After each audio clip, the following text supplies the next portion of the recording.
கோவை மாவட்டம் புளியகுளம் அருள்மிகு முந்தி விநாயகர் பெருமான் ஆசியா கண்டத்திலேயே மிக பெரிய விநாயகர், மிக அழகான விநாயகர் என்று பெயர் பெற்றவர். முந்தி விநாயகர் பெருமான் முன்னின்று அனுகிரகம் செய்யக்கூடிய காரணத்தினாலே முந்தி விநாயகர் என்ற பெயர் பெற்றவர். எல்லாருக்கும் மூத்த கடவுள், எல்லா தெய்வங்களுக்கும் மூத்த கடவுள் என்பதனாலே முந்தி விநாயகர் என்றும் பெயர் வைக்கலாம். அப்பேர் பெற்ற பெயர் பெற்ற அருள்மிகு முந்தி விநாயகர் 190 டன் எடையும் 19 அடி 10 அங்குல உயரமும் கொண்டவர். எல்லாம் உள்ள விநாயகர் பெருமான் புளியகுளத்தில் மிக சிறப்பாக அமைந்துள்ளார். அவருக்கு விநாயகர் சதுர்த்தியை முன்னிட்டு நேற்றைய மாலை முதற்கால யாக வேள்வி பூஜையெல்லாம் நடைபெற்றது.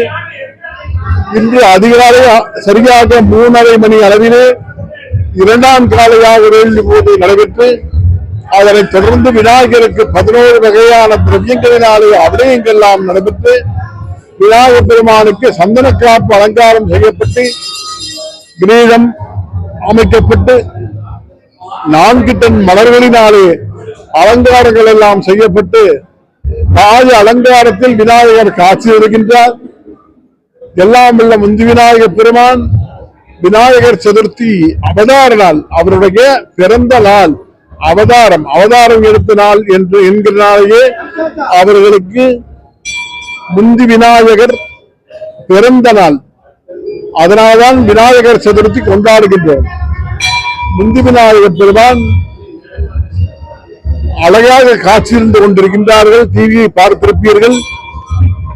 எல்லாம் வல்ல முந்தி விநாயகர் பெருமானுடைய திருவருளை பெற்று இங்கு வரக்கூடிய பக்தர் பெருமக்கள் மட்டுமின்றி டிவியை பார்த்து ரசிக்கக்கூடிய பக்தர் பெருமக்கள் அனைவரும், நிலவுலைகளில் வாழக்கூடிய அனைத்து பக்தர் பெருமக்களும் பல்லாண்டு வாழ்ந்து பல நூறு செல்வங்கள் பெற்று பயனுற்று வேலையில்லாதவர்களுக்கு வேலை கிடைக்க செய்து, குழந்தை இல்லாதவர்களுக்கு குழந்தை கிடைக்க,